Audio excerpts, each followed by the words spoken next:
It started with a scream, not the kind of scream you hear in a horror movie. Thin, overacted, almost amusing. No, this was different. It was jagged and raw, laced with a terror so real it clawed at the back of my neck before I even realized what was happening.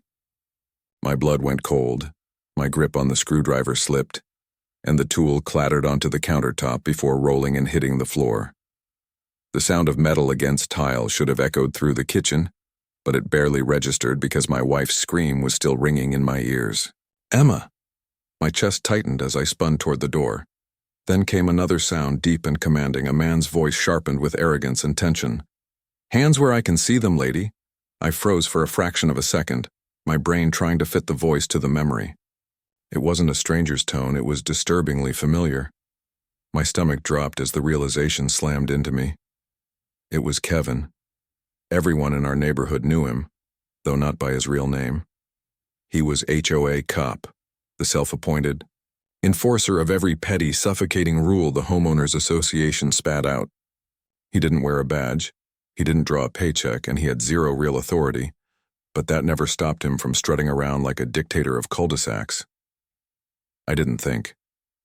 My body moved before my thoughts caught up, legs propelling me through the living room. The thud of my feet against the hardwood floor sounded like distant drums inside my skull. My pulse pounded so hard I could feel it in my throat. I yanked open the front door with so much force the hinges groaned, and the sight that greeted me froze me to the core. Emma was on the porch, standing tall, shoulders squared, sunlight catching the highlights in her hair, and in front of her, just a few feet away, was Kevin, HOA cop, his arm outstretched, a pistol clenched in his hands, the black muzzle pointed straight at her chest. His face was twisted, eyes burning with something between desperation and madness.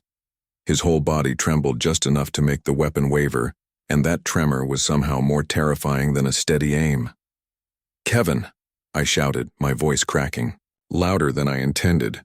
"What the hell are you doing?" He didn't so much as blink at me. His gaze stayed locked on Emma, his jaw clenched, his knuckles pale from the grip on his gun. "She's trespassing," he barked, his tone dripping with self-righteous venom. "This is HOA business. You people think you can ignore me, but not today." The words didn't make sense at first. Trespassing? My wife was standing on our own porch, 3 feet from the welcome mat she'd picked out last spring. He was on our property, pointing a weapon at her, and somehow, in his fractured world, she was the one breaking the rules. Emma's eyes flicked toward me, just for the briefest heartbeat. There was something in that glance, calm, steady, deliberate, that told me not to move, not to shout, not to escalate. She wasn't afraid. That was what unsettled me most of all. Emma's composure was absolute, like she was standing in a grocery store checkout line instead of at gunpoint. Because Emma wasn't just my wife. She wasn't just a homeowner caught in a ridiculous HOA nightmare. She was the sheriff, not the kind of sheriff you see on TV shows, sitting behind a desk signing papers all day. Emma had spent years in the trenches, traffic stops gone bad, bar fights that turned into brawls, domestic calls where emotions spiraled into violence, and standoffs where one wrong word meant somebody didn't go home.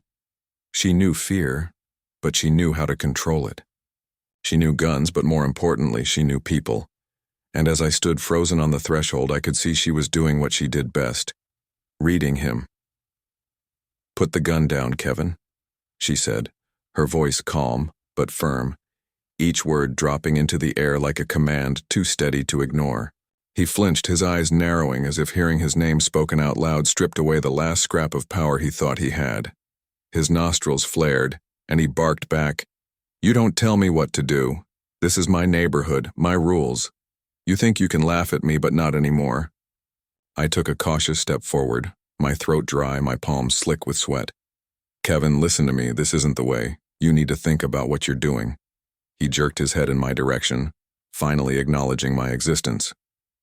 His eyes were wild, pupils too wide, and for the first time I wondered if he was drunk or high or just so far gone in his delusions that nothing could pull him back. "You shut up," he snarled. "She's the one who crossed me. She thinks she's above the law." The words twisted something inside me. Above the law. The irony stung, but I dared not laugh, not even breathe too loudly. Kevin thought he was the law, a self-appointed enforcer of recycling bins and lawn heights, and now he had a real weapon in his hand.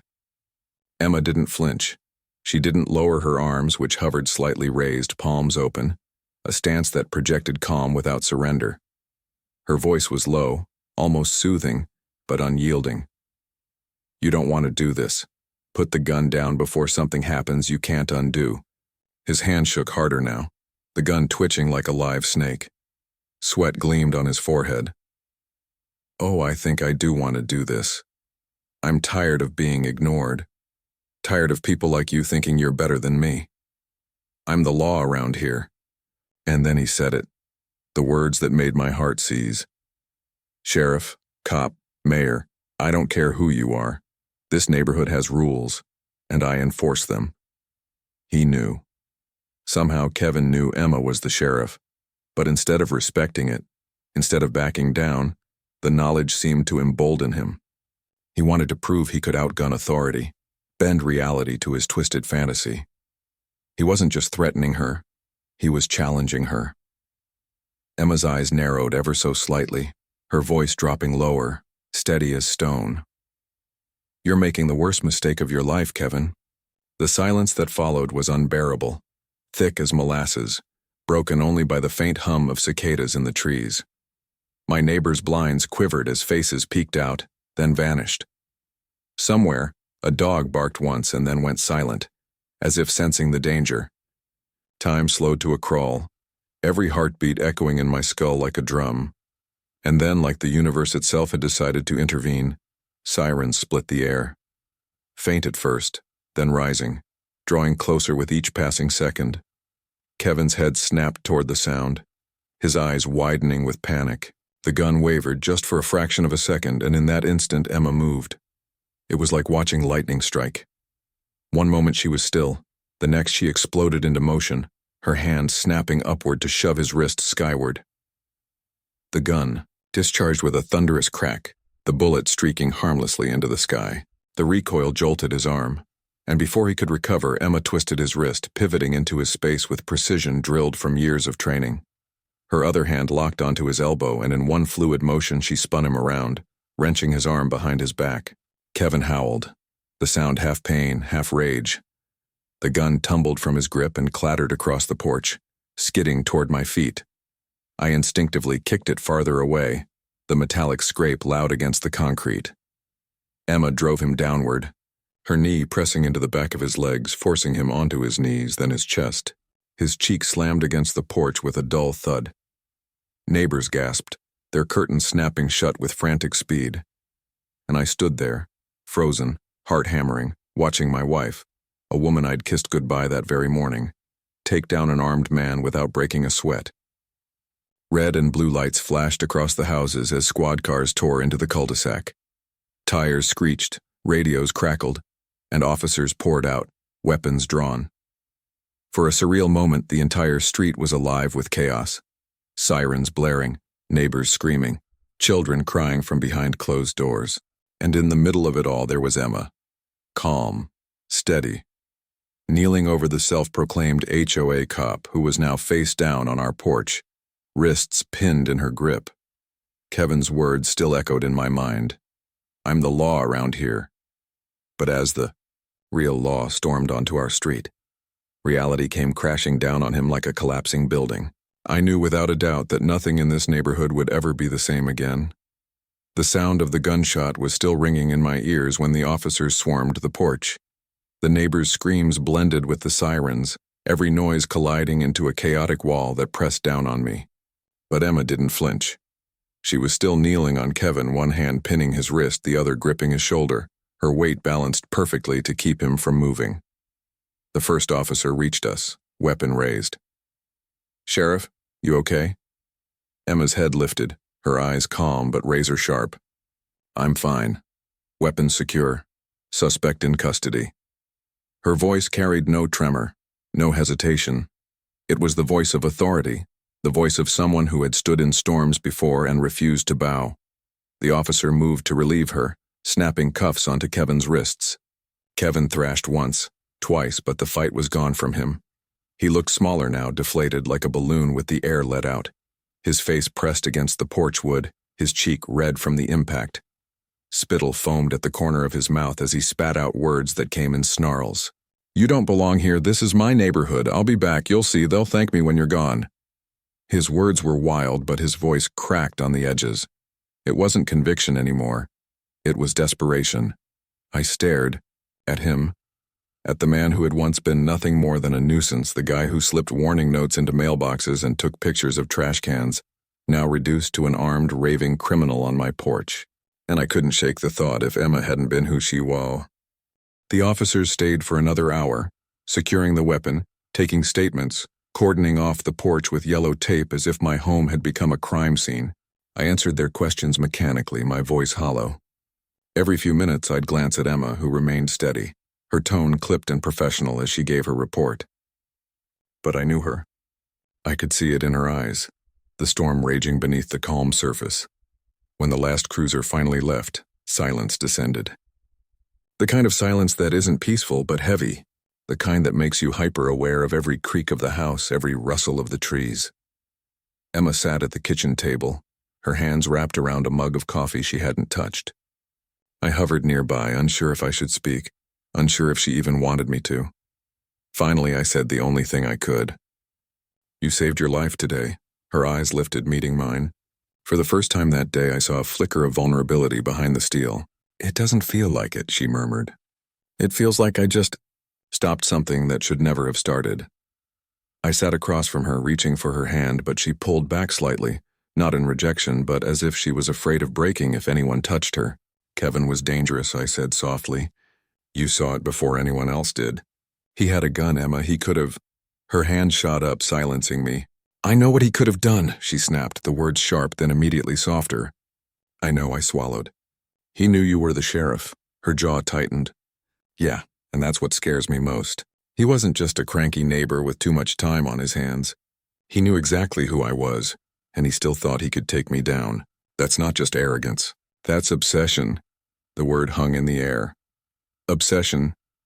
I thought about all the times Kevin had stood on the sidewalk with his little clipboard, scribbling notes, all the warnings stuffed into mailboxes, the way he stared just a little too long at Emma when she walked to her car, how he always seemed to appear when she was outside, like he'd been waiting for her. Had it all been building to this? Emma's phone buzzed on the table, snapping the tension. She glanced at the screen, sighed, and answered. It was the department. They wanted her downtown to go over the incident, file reports, and coordinate with the DA. She slipped into her professional mode so seamlessly it was almost unnerving, her voice crisp and detached as she confirmed details. Then she hung up, stood, and grabbed her jacket. "I'll be gone a few hours. Stay here, lock the doors, don't answer to anyone you don't know," she said. I nodded, but a chill ran through me. I knew she was thinking the same thing I was. What if Kevin wasn't alone? What if someone else in the HOA shared his warped crusade? The hours crawled by after she left. I couldn't focus. Every creak of the floorboards made me jump. Every shadow outside the window looked like someone watching. I tried the TV, tried music, but nothing worked. My mind kept replaying the moment the gun went off. The deafening crack, the smell of gunpowder in the air. When Emma finally came home, night had fallen. She looked tired, drained, but still steady. She set her keys down, hung her jacket, and sat beside me on the couch. For a long moment we didn't speak. Then she whispered, "They're charging him with assault with a deadly weapon, impersonating an officer, unlawful possession. He won't see daylight for a while." I exhaled, relief flooding me. "Good, he deserves it." But Emma shook her head. "It's not that simple. People like Kevin, they don't just give up. He's going to fight this in every way he can, and I don't know if jail will stop him." Her words made the room colder. I wrapped my arm around her, but her body was tense, her mind clearly still racing. That night I woke to the sound of something hitting the window. A soft tap, then another. My heart leapt into my throat. I slipped out of bed, grabbed the baseball bat I kept in the closet, and crept to the living room. On the porch lay a single sheet of paper, fluttering in the breeze. I opened the door cautiously, picked it up, and scanned the words scrawled across it in red marker. "You can't protect her forever. The HOA always wins." My stomach twisted. I bolted back inside, locked the door, and shoved the note into Emma's hands. She read it, her face hardening, jaw set like stone. "This isn't over," she whispered. "Not by a long shot." And in that moment I realized Kevin might be behind bars, but his shadow still lingered. The neighborhood we thought we knew was gone. The rules had changed, and Emma, my wife, the sheriff, was now in a fight that had nothing to do with badges or titles. It was personal. The next morning felt different, heavier somehow, like the air itself was holding its breath. The sun rose over the cul-de-sac as if nothing had happened, casting golden light over trimmed hedges and neatly painted fences, but it all felt false, like a picture-perfect mask hiding something rotten underneath. Emma hadn't slept much. I could tell by the way her eyes lingered too long on the blinds, the way her hand hovered near her holstered weapon even inside the house. I hadn't slept either, not after that note, its red scrawl still burned into my brain. "You can't protect her forever." The HOA always wins, I kept asking myself who had written it. Kevin was in custody, booked and locked away. He hadn't had the chance to scribble a threat and deliver it to our porch, which meant someone else had done it, someone who believed in him, someone who thought the HOA really was the law. When Emma left for the station, I stayed behind, pacing, checking every window, every lock. My phone buzzed every few minutes with messages from neighbors. "Are you okay? We saw the cops. What happened? Does this mean Kevin's out?" Their concern felt shallow, more curiosity than compassion. And none of them mentioned the note. By noon, Emma called me. "I need you to listen carefully," she said, her tone clipped, professional. "Kevin made bail." I nearly dropped the phone. "What, after what he did?" "He had someone post it, cash, a lot of it," she replied grimly. "Judge set the conditions, but I already know he won't follow them. He's out." My mouth went dry. Then the note. "Exactly," Emma said. "He's not done. And he's not alone." That night I insisted she let me sit by the window with the lights off while she worked on reports at the dining table. I stared into the darkness outside, every rustle of the trees setting my nerves on edge. Around midnight I saw it, a shadow moving between the cars on the street, slow, deliberate. I gripped the bat tighter, my pulse pounding. Emma appeared at my shoulder without a sound, her hand brushing mine. "Stay behind me," she whispered, pulling her firearm. She moved toward the door, her steps silent, controlled. When she yanked the door open, the figure froze in the yard, illuminated by the porch light. It wasn't Kevin. It was another neighbor, Mrs. Hanson's son, Derek, the one who'd always muttered about keeping standards high during HOA meetings. He held something in his hand. "Drop it," Emma commanded. He flinched, then slowly lowered what he was holding. A can of spray paint clattered to the ground. Across the sidewalk, half finished, were the words, "Traitors out." Emma cuffed him right there, reading him his rights as his face twisted with fury. He spat at the ground. "You don't get it, Sheriff. Kevin's right. He's the only one who cares about this neighborhood. He's the only one keeping order." As she led him to the cruiser that had arrived minutes later, his words burrowed into me like thorns. Kevin wasn't a lone madman. He had followers, believers, and they thought Emma was the enemy. The next week was hell. Threats slipped under our door, spray-painted messages on the sidewalk, hushed conversations that stopped the second we walked into a room. The HOA board stayed silent, issuing no statements, no reassurances. It was as if they were watching, waiting to see who would come out on top, Emma or Kevin. Then came the night of the meeting. The HOA announced a special emergency session in the clubhouse, and half the neighborhood showed up.